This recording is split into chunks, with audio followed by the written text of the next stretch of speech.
Chérie, pourquoi ne peux-tu pas être comme elle? Elle est si belle. Lucas regarda la voisine, les yeux remplis d'admiration. Tu ne prends jamais soin de toi, tes cheveux sont en bataille. Emma sanglota doucement. Oui, elle est belle, j'aimerais être comme elle, mais je n'y arrive pas. Je n'ai pas son argent ni son temps. Je suis occupé tous les jours avec les tâches ménagères à la maison. Lucas ricana. Les tâches ménagères? Nous sommes mariés depuis 6 ans et tu n'es jamais sorti travailler un seul jour. Emma répliqua. Mais bien sûr que je travaille. Je lave le linge, je repasse, je nettoie la maison, je cuisine, je fais la vaisselle, je fais tout à la maison. Et tu dis que je ne fais rien. Lucas dit d'une voix froide. Moi, je gagne de l'argent. Ça, c'est un vrai travail. Ce que tu fais, c'est juste ton devoir. Emma grimaça. Mais si tu ne me permets pas de travailler et ne me donnes pas d'argent pour m'occuper de moi, que suis-je censé faire? Elle montra la voisine. Devrais-je être comme elle? Regarde-la, elle est si belle. Elle n'a pas besoin de cuisiner ou de nettoyer. Elle a des domestiques. Ses cheveux et ses ongles sont parfaits. Son mari finance ses études. Maintenant, ils travaillent ensemble dans l'entreprise. Et toi, tu ne me laisses même pas étudier, encore moins travailler. Lucas, froidement. Ma femme n'a pas besoin d'étudier ni de travailler. Tu ferais mieux de rester à la maison. Je veux une femme comme elle. Elle reçoit des cadeaux, des fleurs.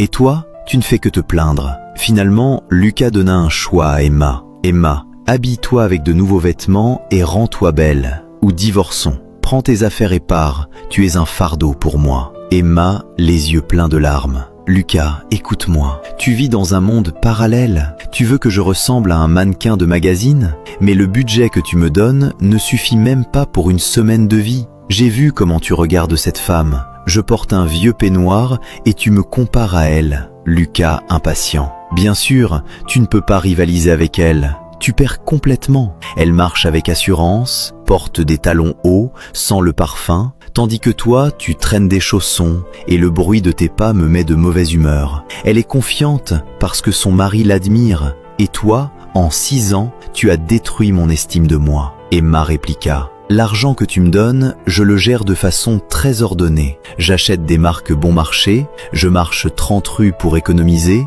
je recouds tes sous-vêtements et tu dis que je gaspille. Tu ne fais que m'insulter. Lucas ricana. Le mariage est comme une entreprise en faillite. Tu es comme une vieille machine hors service.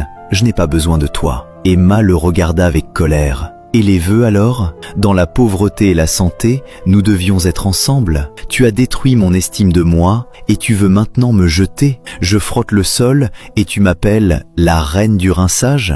Emma continua. Si tu voulais ce genre de femme, tu aurais dû me laisser terminer mes études. J'avais une bourse, je voulais devenir manager, mais tu m'as fait abandonner par jalousie. Je t'ai isolé de mes amis et de ma famille, enfermé entre 4 murs pour te servir. Et maintenant tu me humilies? Tu veux juste être à l'aise, faire la grasse matinée et regarder des feuilletons? Lucas, impatient. Tu es faible, c'est pourquoi tu n'es pas à la hauteur de la voisine. Elle a de l'ambition, elle a du cran. Emma, déterminée. Assez, je ne te permets pas de m'humilier. J'ai abandonné ma bourse pour te soutenir dans ta carrière à la capitale. Maintenant tu as de l'argent, tu penses que le monde t'appartient et je suis un obstacle. Le passé est passé, j'ai grandi, tu es resté médiocre. L'écart est insurmontable. Finalement, Emma partit. Lucas ricana. Arrête de jouer avec des émotions bon marché. Fais face à la réalité. Soit tu deviens la femme que je veux, cette beauté merveilleuse, soit tu pars et tu ne reviens jamais. Crois-moi, le monde dehors ne te plaira pas pour une femme de ton âge, sans expérience professionnelle et sans argent. Elle prit sa valise, le cœur brisé, mais forte. Elle pleura sur un banc dans le parc jusqu'au lever du jour, essuya ses larmes et fit le serment de ne plus jamais dépendre de quiconque. Elle commença par nettoyer le sol du restaurant, affronta l'humiliation avec dignité, économisa de l'argent, reprit ses études la nuit, ses mains se rétablirent, ses cheveux retrouvèrent leur éclat. Elle ne compta pas sur des produits chers, mais retrouva sa sérénité. 5 ans plus tard, Emma devint directrice de sa propre entreprise avec sa maison et sa carrière. Quelques jours auparavant, elle avait vu Lucas seul, en haillons, le regard désespéré. Les voisins étaient partis depuis longtemps. Il ne restait que l'amertume et la solitude, tandis qu'Emma, comme un magnifique bourgeon, avait fleuri. Amis, qu'en pensez-vous? Si vous étiez elle, que feriez-vous? Dites-le dans les commentaires.